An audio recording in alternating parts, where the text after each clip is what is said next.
Hello, everyone, and welcome to our anxiety and decision-making class in our Power Lunch series. So this isn't actually a live recording of the class. We just finished with the class, but I wanted to give you a recording for those of you who missed the class, or a summary that you can refer back to for those of you who actually attended the class. I don't tend to record the live classes because I want to give people privacy so that they can discuss what's going on with them candidly. But what I will tell you is what some people said in the live class and kind of what we went through. So the first thing we did in the Power Lunch series is when people came in, we had everybody think about a decision that's upcoming that makes them a little bit nervous or anxious, and to write down the words of their anxiety. For example, how will I know that I'm going to make the right decision? I had everybody do this. And some of the things that I remember that people shared, one person shared, I can't trust the information I'm being given. So how in the world am I going to make a good decision if the source of my information isn't trustworthy? I had somebody say, well, what if I make the decision and I put all this effort into it and it doesn't turn out? And somebody else said, what if I make this decision and then I can't trust myself to do it, to do all the things that I say that I'm going to do. And so I'm going to maybe invest money, but then I'm not going to stick with whatever it is. I'm not sure it's the right decision. So what if I spend all this time and then I end up changing my mind? Will this be all wasted time? So those were some of the things that I thought of. And then generally what I told people is that the patterns that I see when people really boil their fear and the words of their anxiety down to a few things, it comes to this focus on the outcome of the decision, and an idea that if I make the right decision, I'll be better able to make a specific outcome happen. And that's where the problem lies. So some of those thinking patterns are, I won't be able to handle it if X happens, or the right decision will give me outcome Y, which is really important. Well, the wrong decision will give me some different or worse outcome. And so what people tend to do is they tend to base their evaluation of whether or not a decision is a right decision or not based on whether or not it gets them the right outcome. But the problem is that we don't entirely control any outcome. We can control the effort that we put in, and we can influence an outcome based on that effort, but we can't 100% control it. So we talked a little bit about this idea that decision anxiety comes from over-attachment to an outcome based on a misplaced belief about the degree of control or influence one should be able to have over the outcome by making the correct decision. So we kind of beat ourselves up. If I don't make the right decision, if I don't get the right outcome, that means I didn't make the right decision, that type of thing. So what I did at that point, after talking about this, is I had everybody reflect back on the words of their fear to see if they resonated with it. And I got a lot of nods. There were very few people, no questions came up as far as, no, my anxiety doesn't seem to follow this pattern. So pretty much everyone in the class, and there were about 6 people in the class, everyone in the class said, yes, my thinking pattern when I'm worried about decision does have something to do with the outcome. So then what we had people do is go through the decision tool. And you should have the worksheet because it came to you in your email. But if for any reason you can't find it or you don't have it, this is what it looks like. It's a matrix. And when I take my clients through this matrix, what I have them do in the rows is put all the options. Now, sometimes there's only 2 options, so that's what this table shows. And of course, in this class, since we were going through it really fast, we didn't have the opportunity to put multiple options down. But if your decision has multiple options, you should feel completely fine to put multiple options and put as many rows as you need. If you have 3 options, 5 options, 10 options. For each option, you want to fill out each of these 4 columns. What do I think would be the best case outcome if I chose this option? What do I think would be the worst case outcome? And what do I think would be the probable outcome?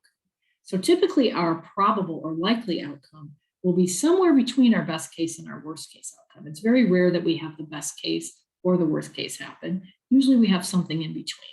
Usually we're hoping for something as close as possible to the best case outcome, but we can't control that 100%. So what we do now in this last column is key to taking the anxiety out, at least in the short term. And that is answering the question, how will I benefit even if the worst case outcome happens? What you're doing is you're decreasing the fear that you have of that worst case outcome happening, which can in turn decrease your attachment and your anxiety over the outcomes. So I gave everybody about 10 minutes to do this, no, maybe 5 minutes to do this in the session. So I'm going to ask you right now to pause the video and go through this, because if you actually go through this on a decision, you should experience a shift. So go ahead and pause the video now and work through the worksheet. Okay, welcome back for those of you who actually followed the instructions and paused the video and went through the worksheet. I then asked people in our session to share their insights. And I was delighted to see that even just walking through this worksheet, and we didn't even have time to do the best case and the probable, I had them only fill out 2 options, worst case outcome and how I'll benefit, but they all felt a shift. The shift ranged from this relief and kind of this lifting of pressure, of giving themselves permission to be able to make a decision and not be wrong if the outcome doesn't happen. And what it also does is it causes us to rethink our decision, not based on whether or not it will create an outcome, a specific outcome, but whether or not putting in the effort is worth it regardless of the outcome. And one of the people on the call said, I realize that I'm going to be proud of myself for making this decision and trying and putting in the effort, even if it doesn't yield the outcome I desire, which is exactly what you want to get from this. So that's the decision matrix. We all went through it. We discussed our insights. And then there were a couple of things that I added to the end. So one of the things that I added to the end was talking about kind of what the short term versus the long term. So in the short term, when you're feeling anxious about a decision, going through that decision matrix should be really helpful. And there was another part, a second page on the worksheet that had a lot of questions on it. And those questions will actually help you mobilize or get moving on a decision, even take a baby step on that decision. So maybe just make a decision on your first step and then see if you're still willing to make another decision. So you kind of can break down your decision into baby steps, just like you can, break down any kind of plan of action into baby steps. You can say, I won't decide the whole thing, but I'll make one decision to take one step. I'll learn from that step, and then I'll see if I want to take another step or not. And I've used that technique a lot with clients who are really fearful of certain decisions.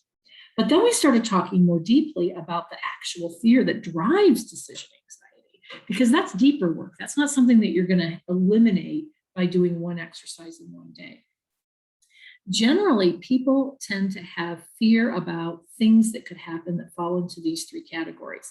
So we tend to be afraid of something happening that will make us look bad or make others lose respect or reject us. We tend to be afraid of somehow inadvertently making something happen that will cause harm to ourselves or those in our protection. If we're a CEO, maybe those within our company, we don't want to cause harm to them. Or we tend to also be afraid of accidentally causing something that's inherently wrong or unfair according to our value system. So these are the 3 general categories that I've seen most people's fear fall into. So often decision anxiety is really about the fear that will cause one of these outcomes by our decision. And the way to relieve that fear in the short term is to come to terms bravely with that worst case outcome and to understand that you don't 100% have control over it. And once you've done that, then you can sort of minimize that fear to the extent that's possible in the short term. And that will help you move forward on the decision. But long term, if you really want to grow and get to a point where you're not generally getting stuck in decisions and that you're easily making decisions and being very effective about decision making in general. What you really need to do is deal with these underlying fears or address them or find them or discover them. The first thing to know is that they're very natural. I mean, it's very natural for us to be afraid of someone having a bad opinion of us because that could cause them to reject us. And we're biologically programmed to not want to do things that will cause others to lose respect for us or to reject us because we need other people to survive. So these fears are very natural and normal. However, what happens is when you do deeper work and you really kind of look at yourself and you learn about your beliefs and your values so that you understand what's going on inside you, then you can mitigate those fears before they start holding you up and sabotaging your decision making process, for lack of a better way of saying it. Typically, what happens is these fears sort of stay in the background and they influence our behavior without us even being aware. But when you develop your awareness and you learn about your fears, you can calm yourself down. And when you can calm yourself down, then you can make choices that you would never have been able to make before. You can take actions that you would have never been able to take before. So kind of doing this work makes you braver, builds your confidence, builds your presence, and overall makes you more effective at work and in your relationships. So in order to do that, what we usually do is deeper work, deeper coaching. And I left the session today with an invitation for people to reach out to me if they'd like to do more of that work, either through coaching, one-on-one coaching, or through many of the several programs that I offer. So I'll leave you with that invitation as well. And meanwhile, I want you to go ahead and feel free to use that worksheet anytime you have a difficult decision. And I hope to see you next month at our next Power Lunch series. Thank you very much for taking the time to listen today.